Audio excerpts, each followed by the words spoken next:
So hello welcome back to our channel. मेरा नाम है कुशाल शर्मा और आप देख रहे हैं जावा की कंप्लीट सीरीज, जहां पर मैं आज आपको बताने वाला हूं कि आप अपने जावा का जो प्रोग्राम होगा उसका स्ट्रक्चर कैसे बना सकते हो, कैसे आप जावा का पहला प्रोग्राम लिखेंगे और आप क्या-क्या चीज़ें इसमें इंक्लूड करने वाले हैं, ऐसी कौन-कौन सी चीज़ें आप लिखेंगे ताकि एक जावा का प्रोग्राम आप सक्सेसफुली रन कर पाएँ, ठीक है? तो उसको शुरुआत करने से पहले मैं आपको एक थोड़ा-सा ना ये स्ट्रक्चर समझाना चाहता हूँ कि एग्ज़ैक्टली यहाँ पर मैंने क्या-क्या चीज़ें लिखी हैं।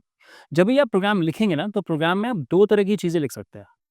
ऐसी चीज़ें जो हो सकता है कंपाउंड स्टेटमेंट या ऐसी चीज़ें जो हो सकती हैं सिंगल लाइन स्टेटमेंट्स, ठीक है? या तो सिंगल लाइन स्टेटमेंट्स हो सकती हैं या फिर कंपाउंड स्टेटमेंट्स हो सकती हैं।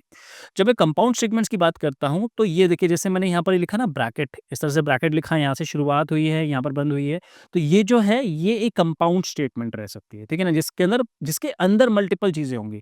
तो जब भी आप प्रोग्राम लिखते हो तो कुछ लाइन्स ऐसी होती हैं जो एक लाइन आपने शुरुआत करी और लास्ट में हमने क्या लिख दिया, टर्मिनेशन साइन। तो एक तो लाइन कुछ इस तरह की होती है और एक लाइन ऐसी होती है जो आप मतलब एक स्ट्रक्चर शुरू करते हो, फिर ऐसा आप ब्रैकेट लगाते हो और फिर इसके अंदर मल्टीपल लाइन्स लिखते हो और फिर इसको बंद करते हो।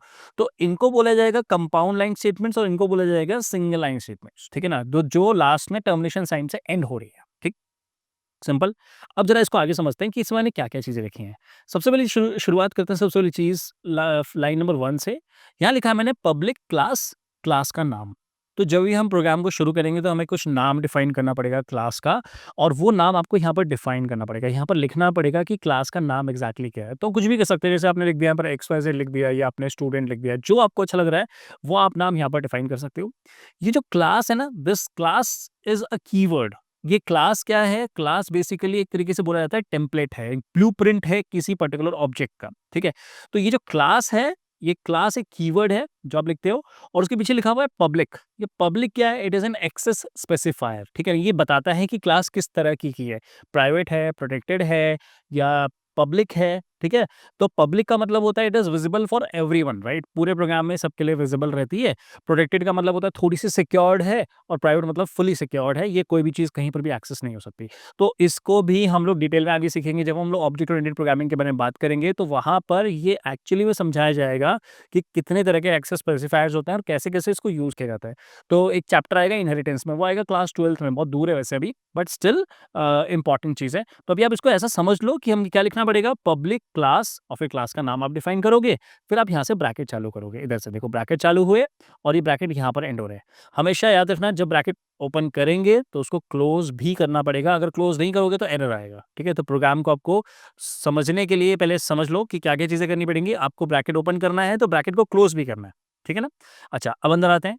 नेक्स्ट लाइन में देखो क्या लिखा हुआ है, पब्लिक स्टैटिक वॉइड मेन और उसके ब्रैकेट में लिखा हुआ है स्ट्रिंग आर्ग्स, राइट? अब ये जो मेन फंक्शन है ना, देखो ये बोलते हैं, इसको बोलते हैं मेन फंक्शन। क्या बोलते हैं इसको? This is called as main function. ये जो मेन फंक्शन है ना, यही एक्चुअली में यही है बैकबोन पूरे सिस्टम की। जितना भी काम होगा ना, वो सब कुछ इसके अंदर होने वाला है। जो भी प्रोग्राम आप लिखोगे, वो इसके अंदर लिखोगे और इस प्रोग्राम के अंदर जब आप कोई भी चीज़ लिखते हो ना, तो वही चीज़ एक्चुअली में आपको आउटपुट देती है। ठीक है ना? जो भी चीज़ आप इसके अंदर डाल दोगे, वही चीज़ आपको आउटपुट में देगी और वही चीज़ एक्चुअली में एग्ज़ीक्यूट होती है प्रोग्राम के थ्रू, ठीक है? तो अब क्या लिखोगे यहाँ पर? तो चलिए चीज़ मेन लिखा आपने। मेन जो है ये एक मेन फंक्शन है, समझ लो सबसे इंपॉर्टेंट फंक्शन है। उसके पीछे हम लिखेंगे वॉइड। इसको बोलते हैं रिटर्न टाइप। इसको क्या बोलते हैं? रिटर्न टाइप बोलते हैं, ठीक है? तो एक चैप्टर आएगा फंक्शंस का, वहाँ पर जानेंगे डिटेल में कि रिटर्न टाइप्स क्या होते हैं, कितने तरह के होते हैं, क्या-क्या चीज़ रिटर्न करते हैं। तो इसको बोलते हैं रिटर्न टाइप। अभी आप बस सीख लो कि ऐसा-ऐसा होता है, बट डिटेल में हम लोग थोड़ा बाद में सीखेंगे। अगला होता है स्टैटिक, इसको बोलते हैं कीवर्ड। ठीक है? स्टैटिक को बोलते हैं कीवर्ड। स्टैटिक का मतलब होता है एक तरीके से फिक्स्ड, ठीक है ना? तो जो ज़्यादा चेंज ना हो उसको बोलते हैं स्टैटिक। तो स्टैटिक हम लोग यहाँ पर लगाते हैं, कीवर्ड है और फिर से जो पब्लिक लगा है, this is again what? It is access specifier. जो भी आपको कितनी तरह की एक्सेस देनी है, कितनी तरह की सिक्योरिटी, एक तरीके से सिक्योरिटी है, राइट? सिक्योरिटी। तो हम लोग पब्लिक कर रहे हैं मतलब it is visible for everyone, right? कोई भी इसको आराम से यूज़ कर सकता है। ये कुछ है। इसके बाद लिखा हुआ है स्ट्रिंग आर्ग्यूमेंट्स।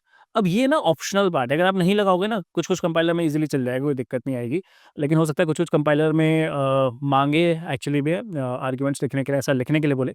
तो होता क्या है ना, जब आप प्रोग्राम रन करते हो, तो प्रोग्राम में वैल्यू डालने के लिए ना, अगर आपको कोई वैल्यू इसमें डालनी है, इनपुट यहाँ पर वैल्यूज़ देनी है, तो कुछ-कुछ ऑप्शंस हो सकते हैं। जैसे आप स्कैनर क्लास यूज़ कर सकते हो, बफर रीडर यूज़ कर सकते हो या फिर आप ये यहाँ पर आर्ग्यूमेंट्स को पास कर सकते हो, ठीक है ना? तो ये इसके लिए यूज़ किया जाता है। कैसे होगा अभी मैं आपको बताऊँगा आगे, ठीक है? इस प्रोसेस को भी।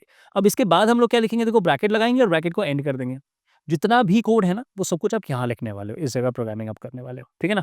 तो ये जो मैंने आपको दिखाया है, ये एक्चुअली ब्लूजे का एक विंडो का एक आपको स्क्रीनशॉट दिख रहा है सामने, हम उसको यूज़ करेंगे और इसको यूज़ करना मैं आपको बताऊँगा अगली से अगली वीडियो में, क्योंकि अगली